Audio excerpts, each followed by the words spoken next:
Tools aren't just for the kids, right, JJ? So, listen, we've had a huge reaction to JJ's interview with the Scottish powerlifter Micky Yule, who we saw winning bronze in last night's show.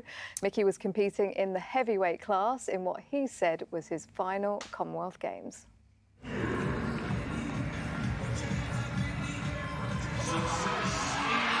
192 kilos for Micky. Do this, and he's in a solid position to get that elusive medal.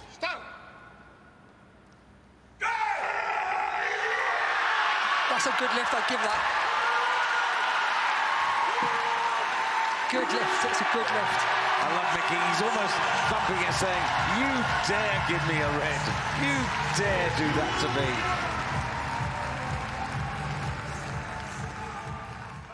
And my mate Micky Yule and his bronze medal join us in the studio.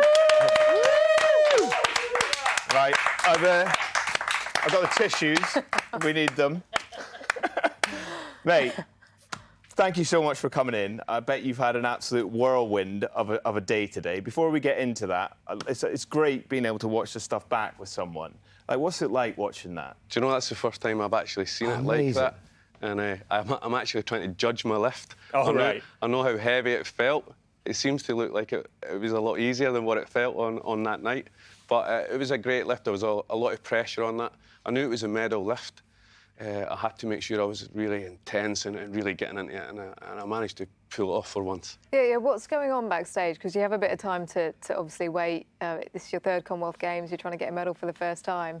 What's going through your mind, and how you're geeing yourself up? Well, actually, there's a lot of tactics going on between the coaches, changing weights and trying to manoeuvre me in a better position. I just put my earphones on, I take myself away, I calm myself down, and then I actually just remind myself why I'm here, who I'm representing. My daughter's in the crowd. Please don't mess this up. No one's finishing fourth today. Medals only.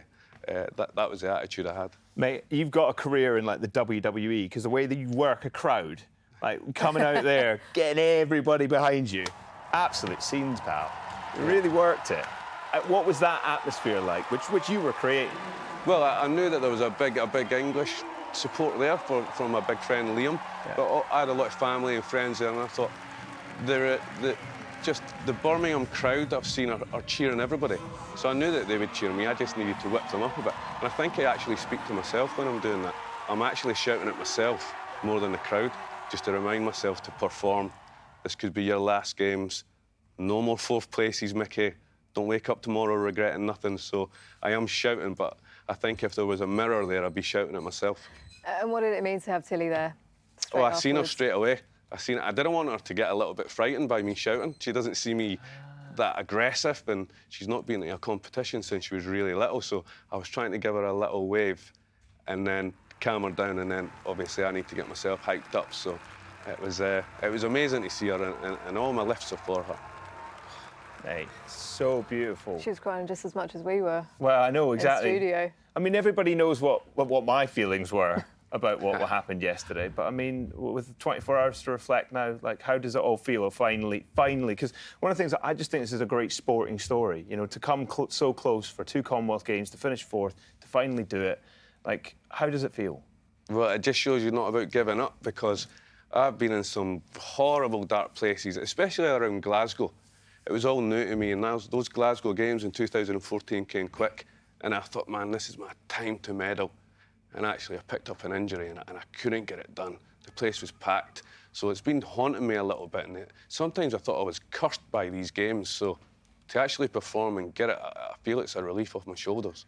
You talk about those dark places, and that piece that you did with JJ yesterday was incredibly moving and incredibly powerful.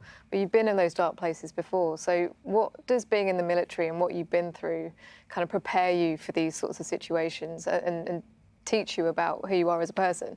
Well, I think that we're pretty adaptable.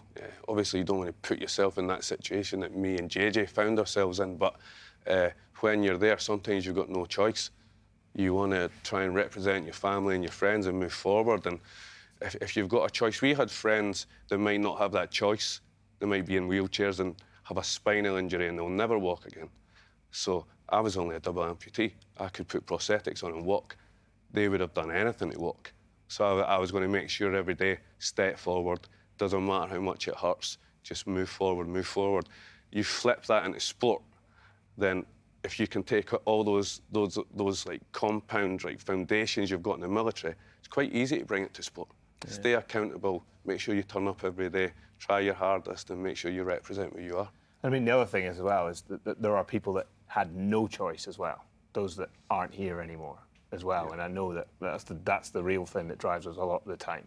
And as you're saying there, Micky, like, we're taught resilience in the military pretty much just by getting to be made cold, wet and miserable. That's how they sort of get that bit to begin with. And then you find yourself in a situation like, you know, being injured and whatnot, and you have no choice but to get through that bit. The thing about sport and choosing to do sport is taking all that resilience or adaptability or whatever it is that we've learned through our career and then through our recovery and applying it to something which is your choice.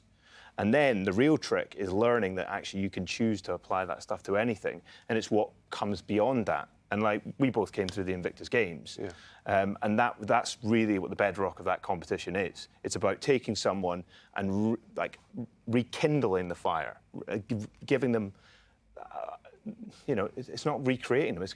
You get an understanding of who you used to be, and then what do you become after that? And now Micky's obviously gone off to become an elite athlete. I've become a TV presenter, but guys go on to do all sorts of amazing stuff, don't they, Micky? Yeah, and absolutely. And I think those Invictus Games, the first ones especially, were the foundations for a lot of stuff, because we were put in a sort of little scrap heap. We were all limbs missing, hands all smashed up, gunshot wounds, dealing with PTSD or dark places or mental illness, whatever you want to call it. But when the Invictus Games came up, we were pushed forward to say, we can produce, we can be driving forward, whole teams, we could be in business, we can be in sport, we can do presenting, and that's what the Invictus Games initially gave us. It showed you the whole world that, all right, they've been in some dark places and they've had something to deal with, but no more than anybody else. Everybody else has dark places. We just done it on our job. Everybody else can deal with it, daily stuff, and if they could use sport to help them get out of that and move forward and maybe change their life, then they should use it, because for both JJ and I, we've found sport and it's moved us to where we can get to now, and obviously winning that medal and JJ presenting, so it's good stuff. Yeah, it's incredible. It's just so inspirational. And look, you both come full circle back to Birmingham. What does Birmingham mean to you? Well, Birmingham, at the start of the week, Birmingham, people were saying Birmingham would be are you okay being back in Birmingham? What does it feel like? I used to drive here for surgeries, checkups, and just popping in to see if my legs were okay. But I love Birmingham. Birmingham saved our life. The nurses, the doctors, the surgeons, who we're still close to now. Actually, we were texting one of them the other day. They mean everything. We turned up in comas and bashed up as much as you could be, and they gave us our lives back. So I wouldn't have wanted it in any other city but Birmingham. And I felt it when I went out in the crowd. There was some of my family and friends there, some supporting others, but there was a lot of people just from Birmingham. And I hope they could feel that I was trying to give them that love back. Oh, Micky, it's been an absolute pleasure having you here, and JJ as well. Yeah, it's been just wonderful to see you do what you do. Brilliant. Thanks for the support. Cheers. Micky, Yule. Yes.